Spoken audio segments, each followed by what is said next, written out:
Hey everybody, Alex Kazora, SteelersDepot.com, back with some more Pittsburgh Steelers tape breakdown and analysis. Want to talk about Broderick Jones today, Pittsburgh Steelers' second-year offensive tackle, first-round pick last year. This preseason, with small sample sizes, there can be a lot of noise. I'm not terribly concerned about the offense or anything that I've seen overall, but the one concern I have is with the really poor regressive play of Broderick Jones.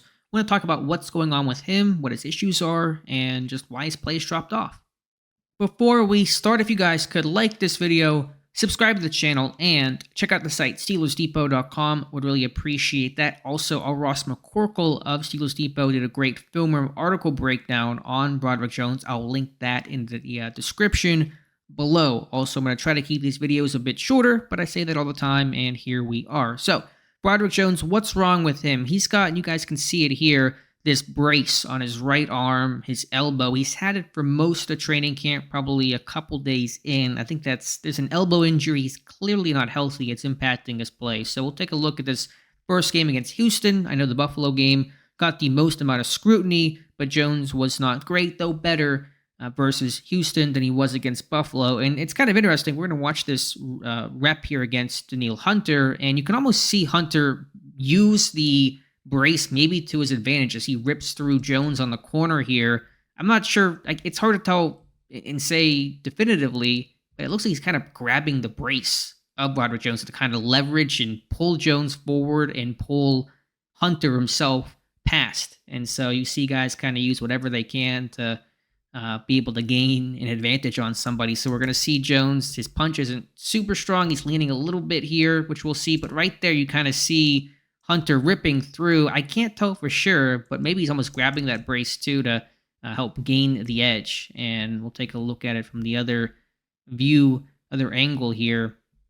And so we're seeing maybe some, just issues because he's got to wear the brace, which I think is bulky and, creating issues on his punch overall. But we're kind of seeing maybe defenders take advantage of the equipment Jones is now wearing.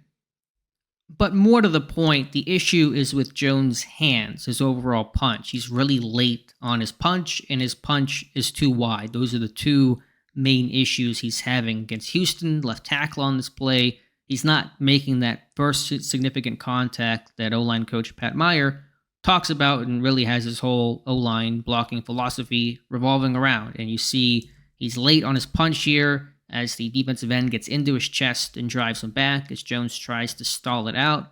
Take a look from the other angle.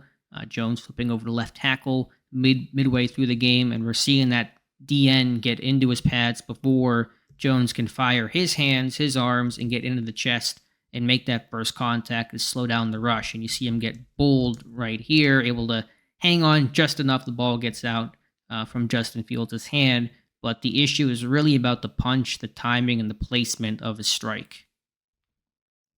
All right, let's look at this Bills game that was so tough for Jones. He's the right tackle against the lefty end, Gregory Rousseau, and he just never gets into the pads of Rousseau. Rousseau's in control of this block the whole way through and gets the sack on Russell Wilson. I'll take a look at it from the other end zone angle, if I can pull it up here, and he just never is making that first contact. And maybe even here, Rousseau is grabbing that brace a little bit. Hard to tell for sure. And we saw that in the first clip as he's able to bull Jones back. And you see a missed punch here with the left hand, and just the right hand never even makes contact here. In this example, we're going to see it right here. That left hand, it's wide, it's outside the numbers, and that's not creating that powerful punch and good first strike that Jones needs. And then we'll look at it from the other view. You can see the right hand a whole lot better, and it never even ends up making contact to get into the chest or into the pads of Rousseau right here, as Rousseau grabs that wrist and controls it the whole way, knocks Jones back. The chip isn't super effective, and Wilson goes down for the sack. So I don't care how athletic you are, how well you move and change directions. It's all about your punch, and we're not seeing it here with Broderick Jones. An even uglier rep here for Jones later in the game against Rousseau, the left outside linebacker on this rep, and we're seeing similar issues, a total missed punch and just never getting into the pads, never creating that contact. And Jones, that's as bad of a loss as you're going to see for an offensive tackle. Rousseau is a good player, but he's not exactly an all-pro caliber guy. So we're going to watch the punch. He's again late. You see Rousseau able to fire his hands first. It's kind of like the old Wild West on your holsters. You got to be first, quick to the draw. And Jones is not. The right hand, it's outside. It falls off. Rousseau's able to get under in kind of the almost reverse Hamilton technique of lifting up Jones's arm here. You don't have your hands. You have nothing as an offensive lineman, and runs right through him and takes down Russell Wilson. We'll take a look at it. I'm going to slow things down just for you guys to really be able to see the technique here. Give me 1 second and I can do that. And we're going to see Jones fire out, and you just see Rousseau able to take control of this one so easily. And we're not seeing Jones execute a good punch here. And it was not like this last year. He had issues with his punch last year. Probably not the most technically clean, but not like this. We're going to see Rousseau control that inside hand with his wrist and able to grab that punch. Jones, the outside hand misses, and he has no power, gets uprighted, and it's a sack. I want to show this rep. This came last year against Green Bay, and it's pretty similar. And you see Jones do a better job, even though the left outside linebacker executes the same, general technique.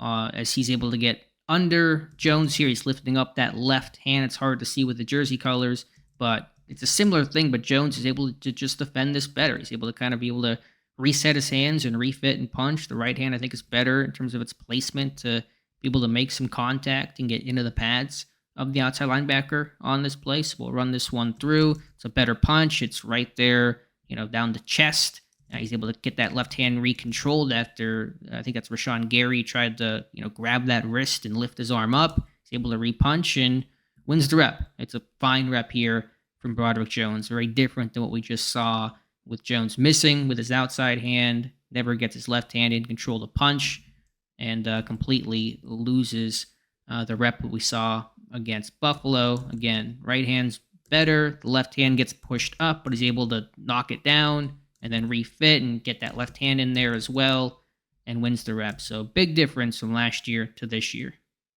Back to the Buffalo game, and there's a chip here from Pat Frymuth, and so there's no pressure allowed here, but we're seeing Jones again struggle with his punch. You see this inside hand is completely wide. It ends up on the back of number 56 here, and you see 56 get his hands into the chest of Broderick Jones, control this block. He's generating power, and he's going to be able to walk Jones back and turn his hips a little bit. Now it's 3rd and 2. The ball comes out pretty quickly. It's complete to Van Jefferson, but we're just watching the technique for Jones here. And that's his left hand. That's his healthy hand, you could say, and it's on the back. I mean, you're not creating power from that with the injured right hand as well. I'm sure he's not creating as much power as he would like to either. See from the other view, the right hand is in good placement on this rep, so that's better. Overall, it kind of maybe falls up here a little bit at the end, but the left hand just really misses his punch on this one and allows the rusher to start controlling the block, creating power, and moving him backwards. I want to go back to last year. I just want to show a couple clips. And what we've seen from Jones so far, what I've seen in the preseason, is him always using the two-hand punch. And you can either use independent hands, which is punching, as it implies, your hands independently, one at a time, right after each other, not waiting a long time to punch your other hand, but one higher, one lower, not with a two-hand punch right in front. That's done for a variety of reasons. Mix up your set. If you get one hand knocked down, you have another hand free, etc. Last year, you saw Jones utilize that, and I'm not seeing him do it now. And that may be because of the injury, where he doesn't have really that right hand, the power on his punch to be able to effectively strike. And so he's using his two-hand punch even more often to try to compensate. A couple examples of him using independent hands last year against New England. Later in the season at right tackle, we're going to see him throw that left hand first right there, and then his right hand, which also misses. His punch was wide here. It was an issue last year, but you're seeing a better strike here with the inside hand, which is really important, and the ball gets out. So I just want to show the technique, less about the success. I just want to show you guys, the independent hand. Stan Moore uses it a lot, uses it more than Jones. Jones is a two-hand puncher a lot, more than I even realized going back through the tape. I didn't realize he used it so consistently. So that's another issue as well, because if you miss with your two-hand punch, you're kind of missing with both hands, and you're really in trouble. It's harder to recover. So just one last time, I just want to slow this down again. I want to really be able to impress upon that we don't talk about the independent hand use all that often, but we really should. It's what most O-line coaches teach today, including O-line coach Pat Meyer. Throwing that left hand right there, that the end tries to swipe, gets the right hand in there, working to refit that left hand. Not a perfect rep overall, but we're just looking at the technique, and I'm not seeing that from Jones right now. It's all 2 punches. Back to the Buffalo game on Saturday, and just to show the same issues that are popping up over and over again. The placement of his strike, his punch, his timing. His timing is better here, but his placement is really erratic. His hands are super wide, the inside hand wide, again, outside the shoulder pad. We're going to see it here on his set. He's leaning a little bit, not really creating a lot of power. See the outside hand there, and you see that 50-60 able to kind of get his hand under the chest, under the ribs of Broderick Jones and turn him a bit and get some late pressure on this rep. So again, that's the healthy hand, the left arm, not technically sound, not accurate on his punch, and Fields is forced to check it down, gets hit, and it's an incompletion for Pittsburgh. So watch the right hand here. Looks better overall, which kind of saves him, but the left hand, you see it coming up right there. His punch is just a mess right now. So just to keep repeating the issues, hands being wide, his punch is late. Here's an example of him doing a better job, what you have to see more of. He uses the, whatever you want to call it, ghost hand, dead hand, bait hand, where he's going to flash his punch here, but not actually punch, and then reset to kind of get that DN to shoot his hands and bait him before he's ready to rush, and to kind of be able to figure out the move here early. And so it's a nice job here by Jones to utilize that technique, and then is able to punch and get good first contact. Flash right there, pull his hands back, DN shoots, a little overextended because the tackle's not attacking. He's kind of giving not giving ground, but he's not as close in contact, not engaging like the DN thought he would be, so he's no longer really throwing his most powerful strike. And then Jones with a good strike here with that right hand, left hand, better job overall, and you see him be able to create some power on his punch. And so that's what we have to see going forward. But it's really about, again, I have to think that elbow brace is having some sort of impact on just, his ability to create power. And maybe it's harder to get an accurate punch because you got a heavy brace on your arm. I'm not 100% sure exactly what that issue is, but I'm sure it creates some problem. The way if a corner had a brace on his knee, a receiver had a brace on his knee, it's kind of hard to move around and have the range of motion and flexibility that you're used to. So we're seeing it better. Jones, the left hand, still some work here, but better overall than what we've seen it. And the ball gets out pretty quickly. So that's kind of my theory overall. I've been as frustrated as anybody about the flip-flopping and not moving on to left tackle, and Dan Moore Jr.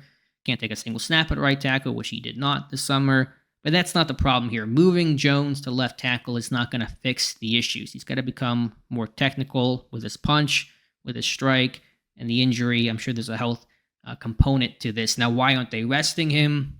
I can't answer that. Maybe rest alone is not going to solve it. There's a whole medical aspect to it. Is he a guy that will need surgery at some point? I don't know. That seems plausible, but we'll just have to wait and see. So these things have to get cleaned up, though, before week 1. If they can't, if he's still looking like this, then it's going to be really hard to justify starting him, especially if Troy Fautanu can get ready and healthy for week 1 in Atlanta. So I think he's two-hand punching more often because he doesn't have maybe the power in that right hand to work independent hands as often.